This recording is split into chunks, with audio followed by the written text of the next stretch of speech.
Congolais. Donc c'est le tiers qui s'adresse à toute la population de la RDC. Il y en a marre. Comment un Rwandais Tutsi peut diriger la RDC? Hein? Peuple congolais.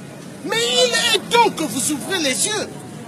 On a fait pas mal de vidéos pour vous sensibiliser, d'en découdre avec le Rwandais Tutsi, Kabila, Hippolyte Kanambe, alias Kabila. Il tue énormément.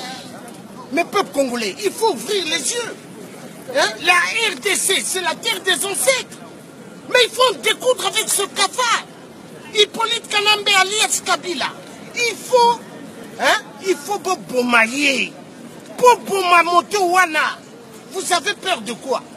Même si vous êtes assis à la maison, Kabila Kompomabino, ils vont envoyer ces hommes pour vous tuer. Mais au lieu que ces hommes arrivent vers vous, vous devez avancer vers lui. Il faut en découdre. Donc nous demandons ceci. La révolution totale en RDC. Il faut se lever. L'Afrique n'est pas pauvre. Hein? Regardez la majorité des Africains. Ils font sécurité. Mais c'est une honte. Est-ce que les Blancs sont allés faire sécurité chez nous en Afrique? Mais arrêtez quand même. Il y en a marre. Donc moi je vous donne un ordre. Il est temps que vous preniez les armes et que vous dégagez ce cafard de Kabila. Peuple congolais, écoutez-moi bien. Il faut en découdre. C'est un tiers qui vous parle. Moi je ne mâche pas mes mots. J'ai fait trembler Hollande le corrompu ici. Manuel Valls, espagnol de merde. Sarkozy, hongrois de merde. Je les ai fait trembler en France. Donc écoutez-moi bien. Là maintenant, il faut qu'on finisse avec les dictateurs en Afrique. C'est cafard. Donc prenez les armes, tirez en plein nuque de Kabila, le Rwandais Tutsi. La RDC doit revenir au peuple congolais. Maintenant un message pour les pasteurs. Quand l'Afrique va se libérer, vous les faux pasteurs, on va s'occuper de vous. Parce que vous faites endormir le peuple africain. L'église aujourd'hui devient une opium pour abrutir le peuple africain. Regardez ici, il y a pas mal qui reviennent des églises, hein, mais la plupart des dames oublient de faire à manger pour leurs maris ou pour leurs enfants, à cause de vos églisettes à la con. Bon peuple congolais, Nassi. Ingeta. Peuple congolais, peuple africain. Ce qui te télémi lelo awa, tous les totalistes na bino ba congolais. Et bozali le seul peuple.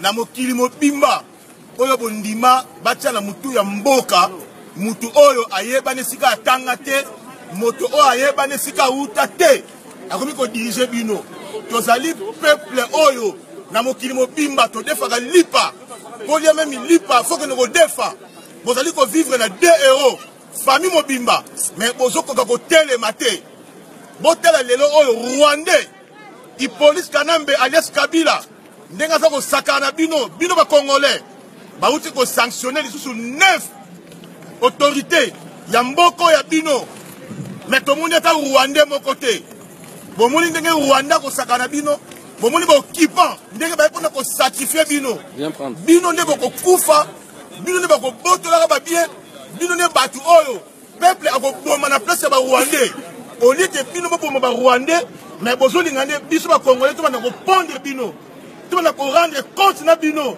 par rapport à ne bozoli ko trahir peuple ya moto bina congolais nyonso tout ko bana mokola lelo oyo to lingi bozwa ba chose tout en marche bo telema bo libérer mboka na bino parce que mboka ezali na occupation mboka ezali sous occupation rwandais burundais ougandais depuis sud-africaine mais bino ba congolais nde bozo la sacrifier mais rwandais azali ko batama bomoni basa ko le kabino na mayele bino peuple congolais ya moto sengi na bino nyonso ba pasteur ba politicien oyo nyonso tout ayeba zali leader d'opinion ba musicien ko ba le lobo telem sa peuple wana ce qui peuple la télémité biso na bino neto ko silisa lokola France a silisa ba traître nyonso après occupation Hitler.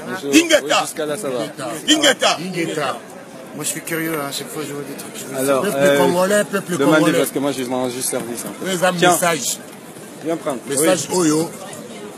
Attendez, il y a quelqu'un qui va appeler. Allez-y, allez-y. Message Oyo. Totelemi awa liboso ya gare à Saint-Denis. Le département 93. Totelemi awa pour toujours un message Oyo.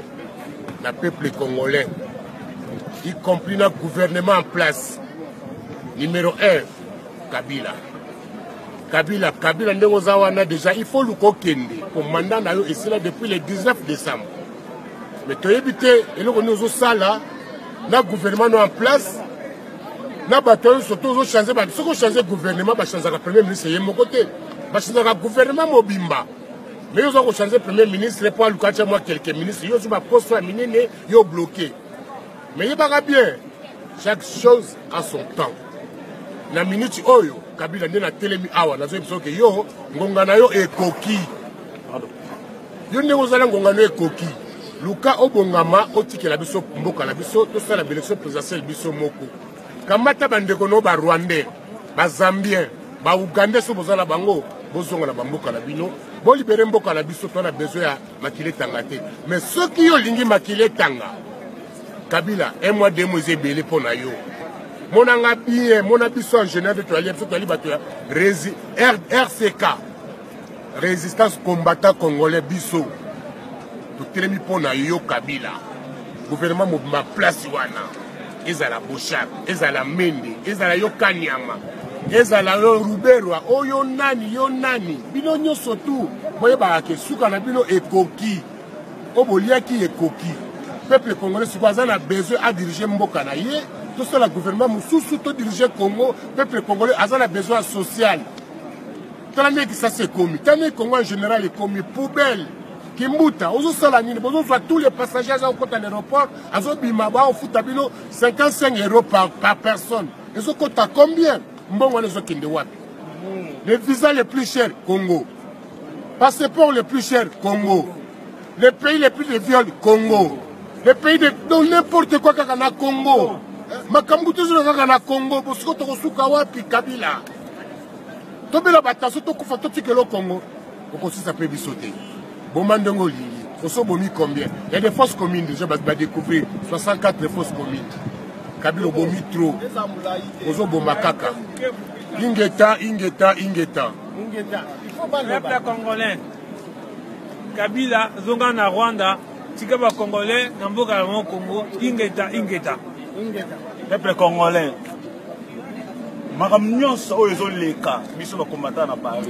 Boyonga bokisa on niveau comprendre biso tala ba musique wana binoso ba musicien concert ezate bobeta awa te tant que mboka na Kabila tiki pouvoir te pour c'est la loi la constitution de kana match ici là les 19.